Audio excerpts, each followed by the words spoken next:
ഓവനൊന്നും ഇല്ലാതെ തന്നെ വളരെ എളുപ്പത്തിൽ നല്ല സോഫ്റ്റ് ആയിട്ടൊരു ബ്രൗണി തയ്യാറാക്കി എടുത്താലോ, അതും ഓട്സ് കൊണ്ട്. അപ്പോൾ നമുക്ക് വേഗം തന്നെ വീഡിയോയിലേക്ക് പോവാം. ഞാനിവിടെ ഒരു ബൗളിലേക്ക് ഒരു അരക്കപ്പോളം ഓട്സ് എടുത്തിട്ടുണ്ട്.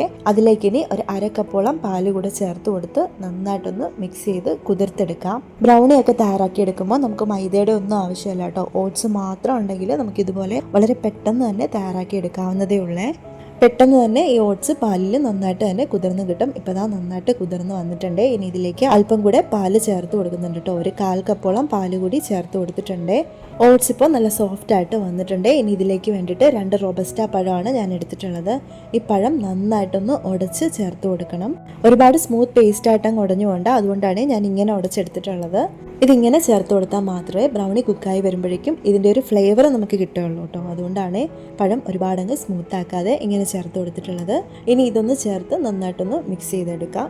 ഇനി ഇതിലേക്ക് ഒരു 4 ടേബിൾ സ്പൂണോളം കൊക്കോ പൗഡറാണ് ചേർത്ത് കൊടുക്കുന്നത്. കൊക്കോ പൗഡറൊക്കെ എടുക്കുമ്പോൾ നമ്മൾ നല്ല ഫ്രഷ് ആയിട്ടുള്ളത് തന്നെ എടുക്കാൻ വേണ്ടിയിട്ട് ശ്രദ്ധിക്കണേ. അല്ലാന്നുണ്ടെങ്കിൽ ഇത് കുക്കായി വരുമ്പോഴേക്കും ഒരു കയ്പ്പ് ഫീൽ ചെയ്യും. ഇതും ഇനി നല്ല രീതിയിൽ തന്നെ ഒന്ന് മിക്സ് ചെയ്തെടുക്കാം കേട്ടോ. നമ്മൾ മിക്സി ഒന്നും ഉപയോഗിക്കാതെ ഇങ്ങനെ തന്നെ ഒരു ബൗളിൽ മിക്സ് ചെയ്തെടുക്കുന്നതായിരിക്കും ബ്രൗണിയൊക്കെ തയ്യാറാക്കുമ്പോൾ എപ്പോഴും നല്ലത്. എങ്കിൽ മാത്രമേ നമ്മുടെ ആ ഒരു ബ്രൗണിയുടെയൊക്കെ ടെക്സ്ചറൊക്കെ നല്ല പെർഫെക്റ്റ് ആയിട്ട് കിട്ടുകയുള്ളൂ. ഇപ്പം ഞാനിതാ എല്ലാം ഇതുപോലെ നന്നായിട്ട് തന്നെ മിക്സ് ചെയ്തെടുത്തിട്ടുണ്ട്. ഇനി ഈ ഒരു ബ്രൗണി പെർഫെക്റ്റ് ആയിട്ട് കിട്ടുന്നതിന് വേണ്ടിയിട്ടുള്ളൊരു മെയിൻ ഇൻഗ്രീഡിയൻ്റ് ആണ് ചേർക്കുന്നത്. 1 ടേബിൾ സ്പൂണോളം ബേക്കിംഗ് പൗഡറാണ് ചേർത്തിട്ടുള്ളത്. ഇനി ഇത് ഈ ബാറ്ററിൻ്റെ എല്ലാ ഭാഗത്തും എത്തുന്ന രീതിയിൽ നന്നായിട്ട് തന്നെ ഒന്ന് മിക്സ് ചെയ്തെടുക്കണം. ഇതുപോലെയുള്ള സിമ്പിൾ റെസിപ്പീസ് ഒക്കെ ഇഷ്ടമാണെങ്കിൽ എൻ്റെ ചാനലൊന്ന് സബ്സ്ക്രൈബ് ചെയ്ത് വയ്ക്കാൻ മറക്കല്ലേ. ഒരുപാട് സിമ്പിൾ റെസിപ്പീസ് ഞാൻ എൻ്റെ ചാനലിൽ അപ്ലോഡ് ചെയ്തിട്ടുണ്ട്. ഇനി ഇതിലേക്ക് ചേർത്ത് കൊടുക്കേണ്ടത് 2 മുട്ടയാണ്. റൂം ടെമ്പറേച്ചറിലുള്ള 2 മുട്ട തന്നെ എടുക്കാൻ വേണ്ടിയിട്ട് ശ്രദ്ധിക്കണേ. എങ്കിൽ മാത്രമേ ഇത് ചെയ്തെടുക്കുമ്പോൾ നമുക്ക് പെർഫെക്റ്റ് ആയിട്ടുള്ളൊരു ടെക്സ്ചർ കിട്ടുകയുള്ളൂ. ഇനി ഇത് നന്നായിട്ട് നമുക്കൊന്ന് മിക്സ് ചെയ്ത് കൊടുക്കാം. നമുക്ക് വേണമെന്നുണ്ടെങ്കിൽ മുട്ട മിക്സിയിലൊന്ന് ബീറ്റ് ചെയ്തതിന് ശേഷം ഇതിലേക്ക് ചേർത്ത് കൊടുത്താലും മതി. ഞാനിപ്പോൾ ഡയറക്റ്റ് ഇതിലേക്ക് ചേർത്ത് കൊടുത്തു എന്നേ ഉള്ളൂ. ഇപ്പോൾ ഞാനിത് നന്നായിട്ട് തന്നെ ഒന്ന് മിക്സ് ചെയ്തെടുത്തിട്ടുണ്ട്. നമ്മളിതിലേക്ക് ഇതുവരെയും മധുരത്തിന് വേണ്ടിയിട്ട് ഒന്നും ചേർത്ത് കൊടുത്തിട്ടില്ല. വെയിറ്റ് ലോസ് ചെയ്യുന്നവരാണെങ്കിൽ ഇതിലേക്ക് പ്രത്യേകം ഷുഗറൊന്നും ആഡ് ചെയ്യേണ്ട ആവശ്യമില്ല. പഴത്തിൻ്റെ മധുരം തന്നെ മതിയാവും. പക്ഷേ ഇത് കുട്ടികൾക്കൊക്കെ കഴിക്കാനാണെന്നുണ്ടെങ്കിൽ അത്യാവശ്യം മധുരം ചേർത്ത് കൊടുക്കുന്നത് തന്നെ വേണം കേട്ടോ. ഞാനിവിടെ മിൽക്കി മിസ്റ്റിൻ്റെ കണ്ടൻസ് മിൽക്കാണ് എടുത്തിട്ടുള്ളത്. 3 ടേബിൾ സ്പൂണോളാണ് ചേർത്ത് കൊടുത്തിട്ടുള്ളത്. നിങ്ങൾക്ക് മധുരം കൂടുതലായിട്ട് വേണമെന്നുണ്ടെങ്കിൽ 1-2 സ്പൂൺ കൂടുതലായിട്ട് ചേർത്ത് കൊടുക്കാം. കണ്ടൻസ് മിൽക്ക് തന്നെ വേണമെന്നൊന്നുമില്ല, പഞ്ചസാര ചേർത്ത് കൊടുത്താലും മതി. ഇനി ഇതിലേക്ക് ഞാനിവിടെ കുറച്ച് നട്ട്സാണ് ചേർത്ത് കൊടുക്കുന്നത്. അത് നമ്മുടെ ഇഷ്ടത്തിന് തന്നെ ചേർത്ത് കൊടുക്കാം. നമ്മുടെ കയ്യിലുള്ളത് എന്താണോ അത് ചേർത്ത് കൊടുക്കാം കേട്ടോ. ഇനി നട്ട്സ് ഒന്നും ചേർത്തില്ലെങ്കിലും കുഴപ്പമൊന്നുമില്ല, അതൊക്കെ ഓപ്ഷണലാണ്. ഇത് നമുക്ക് 2 രീതിയിൽ ചെയ്തെടുക്കാം. ഓവനിൽ വെച്ചിട്ടും ചെയ്യാം, അതല്ല നമുക്ക് ഗ്യാസിൽ വെച്ചിട്ടും ചെയ്യാം കേട്ടോ. ഞാനിവിടെ ഗ്യാസിൽ ഒരു ഓവൻ സെറ്റപ്പ് ഉണ്ടാക്കിയിട്ടാണ് ചെയ്യുന്നത്. അപ്പോൾ അതിന് വേണ്ടിയിട്ട് ഞാനിവിടെ ഒരു പാത്രം എടുത്തിട്ടുണ്ട്. അതിലേക്ക് ബട്ടർ ജസ്റ്റ് ഒന്ന് സ്പ്രെഡ് ചെയ്തതിന് ശേഷം ഞാനിവിടെ തയ്യാറാക്കി വെച്ചിട്ടുള്ള ആ ഒരു ബാറ്റർ ഒഴിച്ചു കൊടുത്തിട്ടുണ്ട്. ഇനി നമുക്ക് നമ്മുടെ ഓവൻ സെറ്റപ്പിലേക്ക് ഇതൊന്ന് ഇറക്കി വെച്ച് ഞാനിവിടെ മൂടി വെച്ചിട്ടുണ്ട്. ഇങ്ങനെ ചെയ്തെടുക്കുമ്പോൾ കൈയൊന്നും പൊള്ളാതെ പ്രത്യേകം ശ്രദ്ധിക്കണേ. അതിനെ ഒന്ന് റെഡിയായി വരുന്ന സമയത്തിന് നമുക്കൊരു ചോക്ലേറ്റ് സിറപ്പ് ഉണ്ടാക്കണം. അപ്പോൾ അതിന് വേണ്ടിയിട്ട് ഞാനിവിടെ ഗാലക്സിയുടെ ഒരു ഡാർക്ക് ചോക്ലേറ്റ് ആണ് എടുത്തിട്ടുള്ളത്. ചോക്ലേറ്റ് ഒക്കെ എടുക്കുമ്പോൾ അത് നിങ്ങളുടെ ഇഷ്ടത്തിന് തന്നെ എടുക്കാം കേട്ടോ.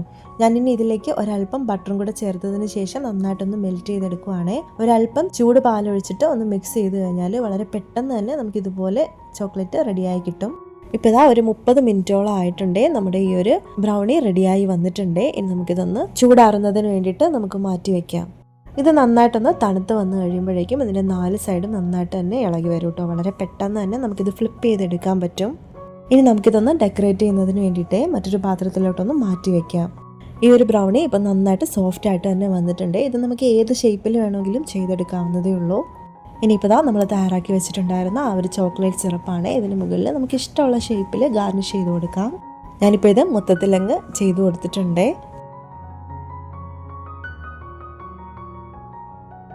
ഇനി ഇതിന് മുകളിലായിട്ട് നമുക്ക് അല്പം ഓട്സ് ഒന്ന് സ്പ്രെഡ് ചെയ്ത് കൊടുക്കാം കേട്ടോ.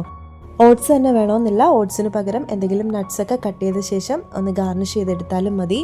ഇപ്പോൾ നമ്മൾ ഓട്സ് കൊണ്ട് തയ്യാറാക്കി എടുത്തിട്ടുള്ള സിമ്പിളായിട്ടുള്ള ബ്രൗണി ഇവിടെ റെഡി ആയിട്ടുണ്ട്.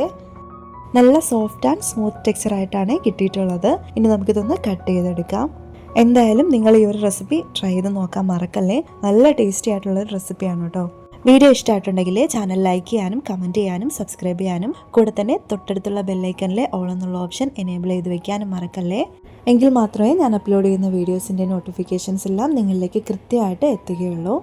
അപ്പോൾ നെക്സ്റ്റ് നിങ്ങൾക്ക് യൂസ്ഫുൾ ആവുന്ന മറ്റൊരു വീഡിയോ ആയിട്ട് കാണുന്നത് വരയ്ക്കും thank you for watching and stay tune my channel.